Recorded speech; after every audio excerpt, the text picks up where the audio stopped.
بہت ساری گاڑیاں ایسی ہیں جن کی قیمت 1 ارب کے قریب ہے اور ان کو خریدنا تقریباً ناممکن سی بات لگتی ہے۔ پاکستان اور انڈیا میں مہنگی کارز کم ہی نظر آتی ہیں، جن کی وجہ لوگوں کے پاس پیسوں کا کم ہونا ہے۔ 2018 دنیا کا وہ سال ہے جس میں ارب پتیوں کے پاس ریکارڈ پیسہ آیا اور وہ دنیا میں اپنی خواہشوں کو پورا کرنا چاہتے ہیں اور گاڑیاں ان کی لسٹ میں سر فہرست ہیں۔ دنیا کی سب سے مہنگی گاڑی کا ریکارڈ 1963 فراری کے پاس ہے۔ اس کی $70 ملین قیمت ادا کی گئی ہے۔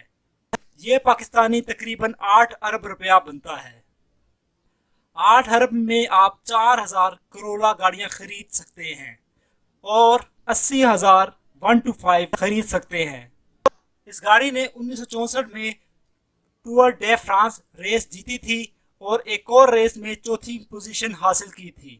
فراری ایک بہت مہنگا گاڑیوں کا برانڈ ہے اور اس کی گاڑیاں ہمیشہ کروڑوں میں ہوتی ہیں۔ فراری کمپنی کی گاڑیاں سپیڈ میں سب سے تیز رہی ہیں۔ 1963 فراری میں 300 ہارس پاور کا انجن لگا ہوا ہے۔ یہ کرولا گاڑی سے تقریباً 3 گنا زیادہ تیز ہے اور اس کی سب سے زیادہ سپیڈ 280 کلومیٹر فی گھنٹہ ہے۔ یہ گاڑی ڈیوڈ مکنیل نے خریدی ہے جو گاڑیوں کے کلیکٹر ہیں۔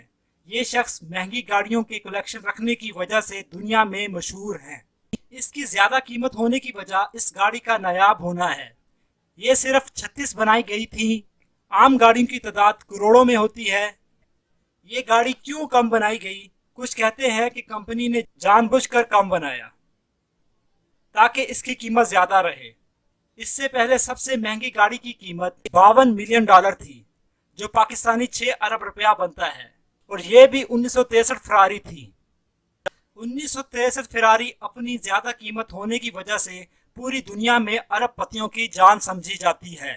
اس کے علاوہ اور بھی بہت سارے ایسے لوگ ہیں جن کے پاس یہ گاڑی موجود ہے، جن میں سب سے مشہور دنیا کے سب سے بڑے سٹور کے مالک راب والٹن اور پولو کمپنی کے مالک رالف لورن ہیں۔